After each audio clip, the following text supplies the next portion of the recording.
ক্যালাইডোস্কোপের আয়নায় চ্যানেলে আপনাদের স্বাগত। আশা করি আপনারা সকলে ভালো আছেন, আমিও ভালো আছি।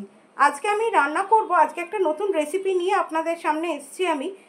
আজকে আমি রান্না করব চিচিঙ্গে। আমি চিচিঙ্গে কেটে রেখেছি, এই যে এটাতে পুরো ভর্তি চিচিঙ্গে, এটা প্রায় 1 কেজি চিচিঙ্গে আছে, 1 কেজি চিচিঙ্গে কেটে রেখেছি। আজকে চিচিঙ্গেটা আমি রান্না করছি পেঁয়াজ এবং রসুন দিয়ে, সেই জন্য আমি পেঁয়াজ রসুন কেটে রেখেছি। এবার আমি এটাকে কি করব সেটা আপনাদেরকে দেখাচ্ছি। আমি প্রথমে এই চিচিঙ্গেটাকে হকিংসে দিয়ে আমি 2টো সিটি দিয়ে নেবো, চিচিঙ্গেটা নরম হয়ে যাবে। আমি একদম পাতলা করে চিচিঙ্গেগুলো কেটেছি, একদম ট্রান্সপারেন্ট, আপনারা দেখতে পাচ্ছেন হয়তো, একদম ট্রান্সপারেন্ট করে আমি চিচিঙ্গেগুলো কেটেছি। কিন্তু চিচিঙ্গেটা আমি একদম অল্প তেলে রান্না করব, সেই জন্য আমি চিচিঙ্গেটা প্রথমে একটু সেদ্ধ করে নেবো হকিংসে। বন্ধুরা, আমি এবার চিচিঙ্গেটা রান্না করব, তো সেই জন্য আমি চিচিঙ্গেতে কি দিয়েছি, প্রথমে কি দিলাম দেখুন। আমি একটু শুকনো কড়াতে কালো জিরেটা ভেজে নিচ্ছি, একটুখানি সামান্য সময়ের জন্য শুকনো কড়াতে একটু কালো জিরেটা ভেজে নিলাম। এরপরে আমি এর মধ্যে তেল ঢেলে দেবো, মানে ভাজা হয়ে গেছে, খুব বেশি ভাজতে হবে না।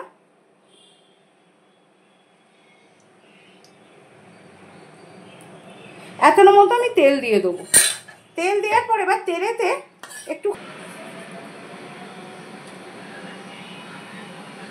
তেলটা একটু ফুটতে শুরু করেছে, আমি 4টে শুকনো লঙ্কা দিয়ে দিলাম।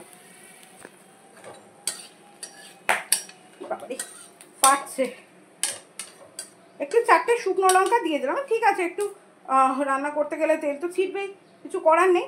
এবার আমি এর মধ্যে দিয়ে দেবো যেটা আমাদের এই রান্নার মেন ইনগ্রিডিয়েন্টস, সেটা হচ্ছে আমি এখানটায় একটা পুরো গোটা রসুন আমি ক্রাশ করে রেখেছি, মানে পুরো রসুন বাটা করিনি, একটু ক্রাশ করে রেখেছি, মানে গ্রেটারে একটু হালকা করে ঘষে নিয়ে আমি রেখেছি, দেখতে পাচ্ছেন। আমি এবার এইটা এর মধ্যে দিয়ে দেবো। আমি গ্যাসটা কমিয়ে নেবো, গ্যাসটা কমিয়ে নিয়ে আমি এই পুরো রসুনটা এর মধ্যে দিয়ে দেবো।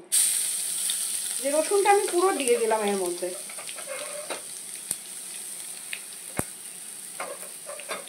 এই রান্নাটা একটু মানে আমরা যদি ধরি এটা একটু আমিষের মধ্যে, তার কারণ আমরা বাঙালিরা তো পেঁয়াজ রসুনটাকে আমিষের পর্যায়েতেই ফেলি, তাই এটাকে আজকে নিরামিষ রান্না আমি বলতে পারবো না, তার কারণ আমি রসুন দিয়েছি রান্নাটাতে।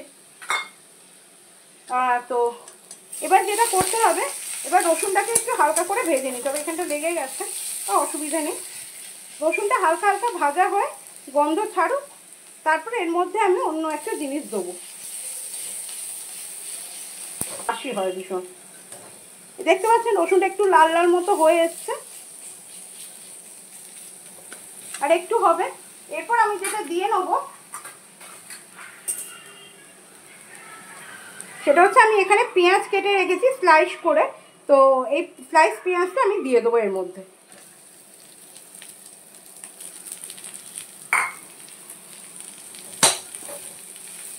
এবার এই পেঁয়াজ রসুনটা ভাজা ভাজা হবে, এটা খুব বেশি কিন্তু তেল দেওয়ার কোনো প্রয়োজন নেই, এই রান্নাটা খুব হালকা তেলেতেই রান্না হয়ে যাবে, ফলে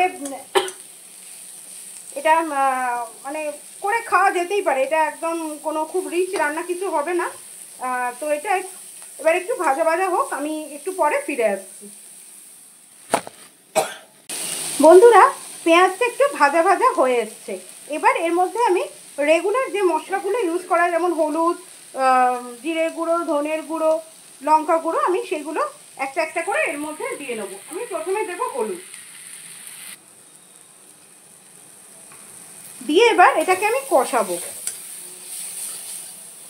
আর যেটা দিয়েছি সেটা হচ্ছে, যেটা দেখানো হয়নি, সেটা হচ্ছে আমি নুন দিয়েছিলাম এর মধ্যে, তো নুনটা আর দেখাইনি আমি, কেন পেঁয়াজ ভাজা হতে হতে এর মধ্যে একটুখানি নুন আর সামান্য একটু চিনি, যদি আমি চিনি দিইনি আজকের রান্নাতে, তবু বলে রাখছি, যখন পেঁয়াজ ভাজবেন খানিকটা ভাজা হয়ে যাওয়ার পর একটুখানি চিনি দিয়ে দেবেন, তাতে পেঁয়াজের রঙটা খুব তাড়াতাড়ি ব্রাউন হয়ে যায় এবং খুব টেস্ট হয় খেতে।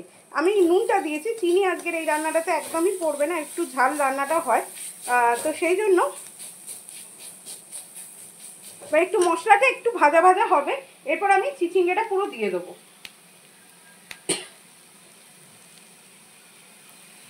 একটুখানি ভাজতে দিয়েছিলাম, মশলাটাও ভাজা হয়ে গেছে, পেঁয়াজটাও নরম হয়ে গেছে, যেহেতু হালকা নুন দেওয়া ছিল আমার, আমি আর এর মধ্যে এখন কিছু দেবো না। এবার আমি এর মধ্যে সিম্পলি চিচিঙ্গেটা পুরো ঢেলে দেবো। সিদ্ধ করে রেখেছি চিচিঙ্গেটা, আপনাদের দেখিয়েছিলাম যে আমি হকিংসে চিচিঙ্গেটা সেদ্ধ করেছি। তো এই সেদ্ধ করা চিচিঙ্গেটা আমি এবার এর মধ্যে দিয়ে দেবো। দিয়ে আমি এখনই কিন্তু একদম নাড়াবো না, চেপে চেপে চিচিঙ্গেটা কড়ার মধ্যে আমি সেট করে দেবো। আগে একদম চেপে চেপে দেবো। এবার চিচিঙ্গে থেকে জল বেরোয় সেটা আপনারা জানেন, আর মশলাটা তলায় আছে, জলটা বেরোলে মশলাটা তৈরি হতে সুবিধা হবে। আমি এমনি জল ঝারিয়ে নিয়েছিলাম, কিন্তু তারপরেও চিচিংয়ের মধ্যে একটা জল থাকবেই, তো সেই জলটা যাতে মশলার সঙ্গে মিশতে পারে, মশলাটা আরও ভালোভাবে তৈরি হয়, সেজন্য আমি একটু চেপে চেপে চিচিঙ্গেটা কড়ার মধ্যে সেট করে দিলাম। এটা 2-3 মিনিট কি 2-3 মিনিট এরমভাবে আমি থাকবে আর কি। 2-3 মিনিট পর আমি ফিরে আসছি।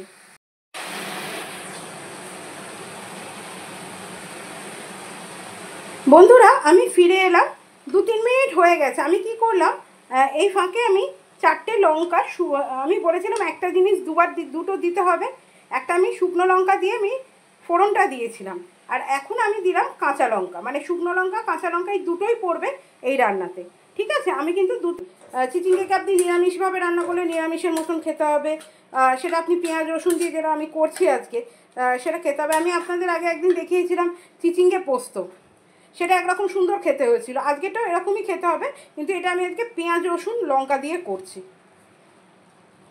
আমি খুব একটা বেশি ঝাল খাই না, কিন্তু আমার বাড়িতে আমার বাবা ভাই তো ঝাল খায়, তো যার জন্য কিনা আমাকে একটুখানি মানে লঙ্কা দিতেই হয়। তো সেটা ঠিক আছে, গোটা লঙ্কা দিয়ে দিলাম। গোটা লঙ্কারও তো একটা আলাদা ফ্লেভার আছে, সেটা পুরো তরকারির মধ্যে ছেয়ে যাবে।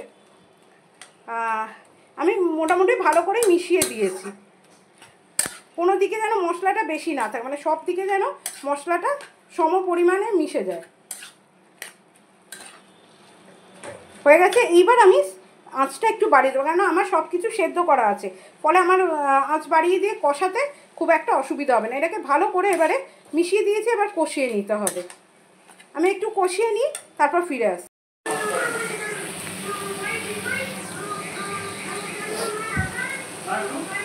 বন্ধুরা আমি এটা চাপা দিয়ে রেখেছিলাম, দেখছেন লঙ্কার কালারগুলো চেঞ্জ হয়ে গেছে, লঙ্কাগুলো একটু ইয়ে হয়ে গেছে, সামান্য জল আছে, আমি কষিয়ে নিচ্ছি।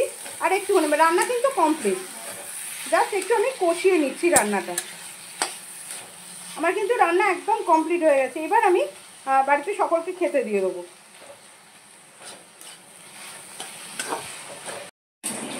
বন্ধুরা আজকে দুপুরে আমাদের রান্না ভাত হচ্ছে, চিচিঙ্গের তরকারি হচ্ছে, সেটা আপনাদেরকে আমি দেখালাম যে চিচিঙ্গের তরকারি রান্না হচ্ছে। আজকে আরেকটা নতুন জিনিস করছি, সেটা হচ্ছে কুমড়ো সেদ্ধ। আমি কুমড়ো সিদ্ধ করে রেখে দিয়েছি, তার সঙ্গে আমি পেঁয়াজ দিয়ে মাখবো। চলুন এবার আমি তার সঙ্গে আরেকটা জিনিস দেবো, সেটা হচ্ছে মিক্সড আচার। এই আচারটা আমি যখন গেছিলাম হরিদ্বার, আমি হরিদ্বার থেকেই আচারটা কিনে এনেছি। দুর্ধর্ষ খেতে, মানে আপনারা কেউ হরিদ্বার গেলে অবশ্যই কিন্তু মানে কিছু কিনুন না কিনুন, আচার অবশ্যই কিনবেন। মানে এত অসাধারণ আচার বানায় ওরা। আমরা জানি রাজস্থান গুজরাটে আচার ভালো পাওয়া যায়, কিন্তু হরিদ্বারেও কিন্তু বেশ ভালো আচার পাওয়া যায়। এটা একজন ভদ্রমহিলা বাড়িতে বানিয়ে ওরা ওনাদের দোকানে বিক্রি করেছে, তো আমি সেই থেকেই কিনে নিয়েছি। আমি দিয়ে নিলাম আচার, এবার আমি নিয়ে নেবো নুন। আর পেঁয়াজটা আমি পরে দিতে, না হাতটা সক্রি হয়ে যাবে। নুনের প্যাকেটটা রয়েছে ব্র্যান্ডেড বলে আমি দেখালাম না, যদিও আপনারা বুঝতেই পারবেন আমি কি ব্র্যান্ডেড খাই। নুন দিয়ে নিলাম একটুখানি। আচ্ছা এবার আমি দিয়ে নেবো পেঁয়াজ, এই পুরো পেঁয়াজটা এর মধ্যে ঢেলে দেবো আমি। এটা এত সুন্দর খেতে হয়, মিষ্টি কুমড়ো এটা, মানে এই লাল কুমড়োগুলো খুব মিষ্টি খেতে হয়, মানে এগুলোকে সেদ্ধ করলে দারুণ লাগে। এটাকে এবার আমি স্ম্যাশ করে নেবো, এত সুন্দর হয় খেতে। আমার একটা স্ম্যাশার আছে, সেই স্ম্যাশার দিয়ে আমি এটাকে স্ম্যাশ করে নেবো। বন্ধুরা আমার স্ম্যাশার দিয়ে ওটাকে আমি পুরো মেখে নিয়েছি, যদি একবার হাত লাগাতে হয়েছে, যতই স্ম্যাশার হোক হাত না দিলে কখনো ভালো মাখা হয় না, সেটাই আমি করে নিয়েছি। করে নিয়ে এটা আমার কুমড়ো মাখাটা পুরো তৈরি হয়ে গেছে। এটার মধ্যে আর কিছু দেওয়া নেই, আচারের তেল দিয়ে, এটা অ্যাকচুয়ালি সর্ষের তেল দিয়ে খুব ভালো লাগে, তো আমার কাছে আচারের তেলটা রয়েছে, তো ওটা একটা আলাদা টেস্ট এনে দেবে, সেই জন্য আমি এটা দিয়ে রান্না করেছি। আমি এবার বাকি রান্নাগুলো করে নিয়ে আপনাদেরকে দেখাচ্ছি। বন্ধুরা আমি দুপুরে আমার লাঞ্চের থালাটা সাজিয়ে নিলাম। ভাত, কুমড়ো সেদ্ধ মাখা, পেঁয়াজ দিয়ে চিচিঙ্গে পেঁয়াজের তরকারি, এবং এটা হচ্ছে আচারে আলুদম। এর রেসিপিটা আমি দেখাতে পারিনি, সেটা আমি আরেকদিনকে আপনাদেরকে নিশ্চয়ই, এটা শুধু রান্না করব যেদিনকে, সেদিনকে অবশ্যই আমি এই রান্নাটা আপনাদের সঙ্গে শেয়ার করব আমি কিভাবে করি। তো আজকে দুপুরে আমরা এটাই লাঞ্চ খাবো। আমার থালাটা আমি সাজিয়ে নিয়েছি।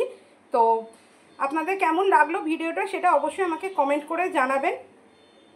আর আমার এই চ্যানেলটা ভালো লাগলে এবং চ্যানেলে আমার কাজকর্ম যদি আপনাদের ভালো লাগে, তাহলে চ্যানেলটা লাইক করে শেয়ার করে বন্ধুদের সঙ্গে চ্যানেলটি অবশ্যই সাবস্ক্রাইব করে আমার পাশে থাকার চেষ্টা করবেন। নমস্কার, ধন্যবাদ।